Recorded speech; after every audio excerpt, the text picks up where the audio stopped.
ಕೇಳ್ತೇವೆ.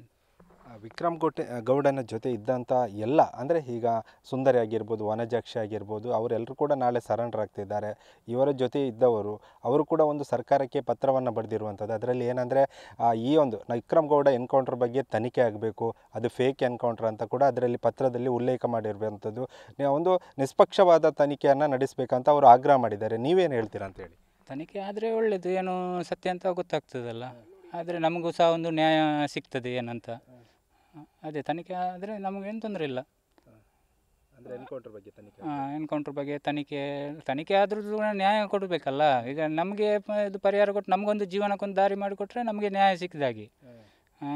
ಹಾಗೆ ಈಗ ಅವರು ಸರೆಂಡರ್ ಆಗ್ತಿದ್ದಾರೆ, ಒಳ್ಳೆ ವಿಚಾರಣೆ, ಅದು ಸಂತೋಷನೇ ನಮಗೂ ಕೂಡ. ವಿಕ್ರಮ್ ಗೌಡ ಒಬ್ಬನೇ ಒಡ ಹುಟ್ಟಿದ ಅಂತ ಅವನು ಒಬ್ಬನೇ ಅನ್ನಾಗಲಿಕ್ಕೆ ಸಾಧ್ಯ ಇಲ್ಲ. ಬೇರೆ ಅವರು ಸಹ ಅಣ್ಣ ತಂಗಿಯವರೇ ಆಗಿರ್ತಾರೆ. ಅವ್ರದ್ದೊಂದು ಜೀವ ಉಳಿತದೆ, ಅವರಿಗೊಂದು ಒಳ್ಳೆಯ ಜೀವನ ಮಾಡ್ಕೊಳ್ಳಿಕ್ಕೆ ಒಂದು ದಾರಿ ಮಾಡಿಕೊಟ್ರೆ ಅದು ಸಂತೋಷದ ವಿಷಯನೇ.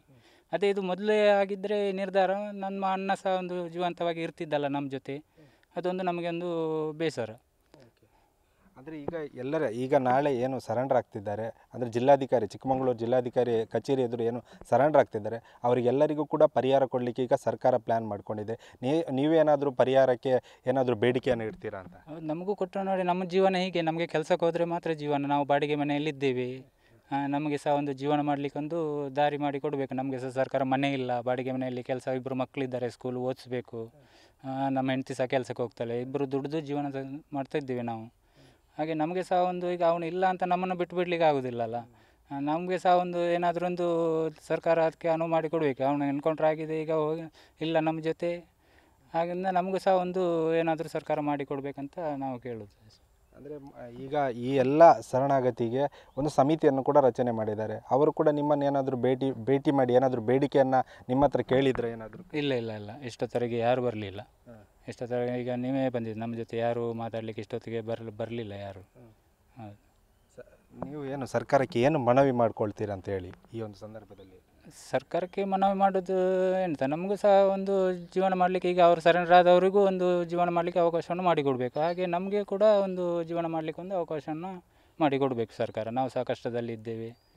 ಈಗ ಅವನು ಇಲ್ಲ ಅಂತ ನಾವು ಬಿಡಲಿಕ್ಕೆ ಆಗೋದಿಲ್ಲ ಅಲ್ಲ. ನಮ್ಮ ಅಣ್ಣ ಎಷ್ಟಂದರು ಅವನು ಇಲ್ಲ ಅಂತ ಆದಮೇಲೆ ನಮಗೂ ಸಹ ಒಂದು ದಾರಿ ಮಾಡಿ ಕೊಡಬೇಕಲ್ಲ. ನಾವು ಸಹ ಈಗ ಬಾಡಿಗೆ ಮನೆಯಲ್ಲಿ ಜೀವನ ಮಾಡ್ತಿದ್ದೇವೆ ಹೀಗೆ. ನಮಗೆ ಸ್ವಲ್ಪ ಸಹಾಯ ಆಗ್ತದೆ, ನಮ್ಮ ಮಕ್ಕಳ ವಿದ್ಯಾಭ್ಯಾಸಕ್ಕೆಲ್ಲ ಸ್ವಲ್ಪ ಅನುವು ಮಾಡಿ ಕೊಡಬೇಕು ಅಂತ.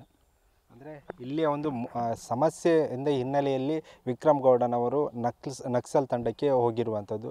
ಈಗ ಕೂಡ ಇದೇ ರೀತಿಯ ಸಮಸ್ಯೆ ಈ ಭಾಗದಲ್ಲಿ ಇದೆಯಾ ಅಂತ? ಇಲ್ಲ, ಈಗ ಇಲ್ಲ. ನನಗೆ ಇಷ್ಟೊತ್ತವರೆಗೆ ಯಾವ ತೊಂದರೆನೂ ಕೊಡಲಿಲ್ಲ. ನಮ್ಮ ಊರಲ್ಲಿ ಸಹ ಯಾವ ಥರದ ಸಮಸ್ಯೆನೂ ಇಲ್ಲ. ಈಗ ನನ್ನ ತಂಗಿ ಎಲ್ಲ ಅಲ್ಲಿ ಇದ್ದಾರೆ, ಹೇಳ್ತಾರೆ ಏನು ತೊಂದರೆ ಇಲ್ಲ ಅಂತ. ಮುಂಚಿನಾಗಿ ಯಾವ ಸಮಸ್ಯೆನೂ ಇಲ್ಲ. ಮೊದಲು ಹೀಗೀಗೆ ಹೊಡೆದಿದ್ದಾರೆ ಅವನಿಗೆ, ಅದಕ್ಕಾಗಿ ಹೋಗಿದ್ದು ಅಂತ ಹೇಳ್ತಾರೆ. ನಾನು ಆವಾಗ ಇರಲಿಲ್ಲ, ಊರಲ್ಲೆಲ್ಲ ಹೇಳ್ತಾರೆ ಹೀಗೆ ಅವನಿಗೆ ಸ್ವಲ್ಪ ಟಾರ್ಚರ್ ಕೊಟ್ಟರು, ಅದು ಸಿಟ್ಟಿನಿಂದ ಅವನು ಹೋದ ಅಂತ. ಹೌದು. ಆದರೆ ಈಗ ಎಲ್ಲರೂ ಕೂಡ ಮುನ್ನೆಲೆಗೆ ಬರ್ತಾ ಇದ್ದಾರೆ.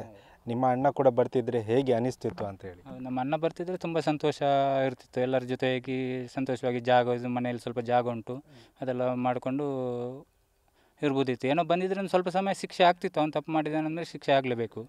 ಅದೇನೋ ಸ್ವಲ್ಪ ಸಮಯ ಜೈಲಲ್ಲಿ ಇದ್ದು ಆಮೇಲೆ ಆದರೂ ಒಂದು ಒಳ್ಳೆಯ ಜೀವನ ನಡೆಸ್ಬೋದಿತ್ತು ಇದ್ದಿದ್ರೆ ನಮ್ಮ ಜೊತೆ ಸರೆಂಡರ್ ಆಗಿದ್ದರೆ. ಈಗ ಆಗಲಿಲ್ಲ, ಈಗ ಹೀಗೆ ಆಗಿ ಹೋಗಿದೆ. ಮೊದಲೇ ಈ ಯೋಜನೆಯನ್ನು ಜಾರಿ ಮಾಡಿದರೆ ಒಳ್ಳೆಯದಿತ್ತು ಅಂತ ನಮ್ಮ ಅನಿಸಿಕೆ. ಈಗ ಸರೆಂಡರ್ ಆಗ್ತಾ ಇದ್ದಾರೆ, ಅವರಿಗೆ ಏನು ಹೇಳಲಿಕ್ಕೆ ಬಯಸ್ತೀರಿ? ಮತ್ತು ಆ ಒಂದು ಸಂಘಟನೆಯಲ್ಲಿ ಸಕ್ರಿಯರಾಗಿರುವಂಥ ಮತ್ತು ಅವರ ಜೊತೆ ಟಚ್ಚಲ್ಲಿರುವವರಿಗೆ ಏನು ಹೇಳಲಿಕ್ಕೆ ಇಷ್ಟಪಡ್ತೀರ ಅಂತ ಹೇಳಿ? ಹೇಳೋದಂದರೆ ಅಂತ, ಇನ್ನೂ ಯಾರು ಕೂಡ ಅಂಥ ಇದಕ್ಕೆ ನಿರ್ಧಾರ ಕೈ ಹಾಕು. ಈಗ ಸರೆಂಡರ್ ಆದವರು ಮುಂದಿನ ಅವರಿಗೆ ಭವಿಷ್ಯ ಉಂಟು, ಒಂದು ಒಳ್ಳೆಯ ಜೀವನವನ್ನು ಮಾಡ್ಬೋದು, ಮನೆಯಲ್ಲ ಜೊತೆ ಇರ್ಬೋದು. ಈಗ ಮಾಡೋದಾದರೆ ಉದ್ಯೋಗ ಮಾಡೋದಾದರೆ ಉದ್ಯೋಗ ಇದೆ, ಕೆಲಸ ಮಾಡೋದಾದರೆ ಕೆಲಸ ಇದೆ. ಈಗಿನ ಇದಕ್ಕೆ ಯಾವುದು ಸಮಸ್ಯೆ ಇಲ್ಲ ಜೀವನ ಮಾಡಲಿಕ್ಕೆ. ಹಾಗಾಗಿ ಅವರು ಒಂದು ಒಳ್ಳೆಯ ರೀತಿಯಲ್ಲಿದೆ, ಎಲ್ಲರಿಗೂ ಸಂತೋಷ, ಮನೆಯವ್ರಿಗೂ ಸಂತೋಷ, ಅವರಿಗೂ ಒಂದು ನೆಮ್ಮದಿ. ಒಟ್ಟು ಒಳ್ಳೆಯ ರೀತಿಯಲ್ಲಿ ಇರ್ಬೋದು, ಜೀವನ ಮಾಡ್ಬೋದು ಅಂತ ನಾನು ಹೇಳ್ತೇನೆ. ಇದಿಷ್ಟು ವಿಕ್ರಮ್ ಗೌಡ ಅವರ ಸಹೋದರ ಅವರ ಮಾತಾಗಿರುವಂಥದ್ದು. ಸರ್ಕಾರ ಈಗ ಏನೋ ನಿರ್ಧಾರವನ್ನು ಕೈಗೊಂಡಿತ್ತು, ಅದನ್ನು ವಿಕ್ರಮ್ ಗೌಡ ಅವರ ಎನ್ಕೌಂಟ್ರು ಆಗೋಕ್ಕಿಂತ ಮುಂಚೆನೇ ಈ ಒಂದು ನಿರ್ಧಾರವನ್ನು ಕೈಗೊಳ್ತಿದ್ರೆ ವಿಕ್ರಮ್ ಗೌಡ ಅವರು ನಮ್ಮ ಜೊತೆ ಇರ್ತಿದ್ರು.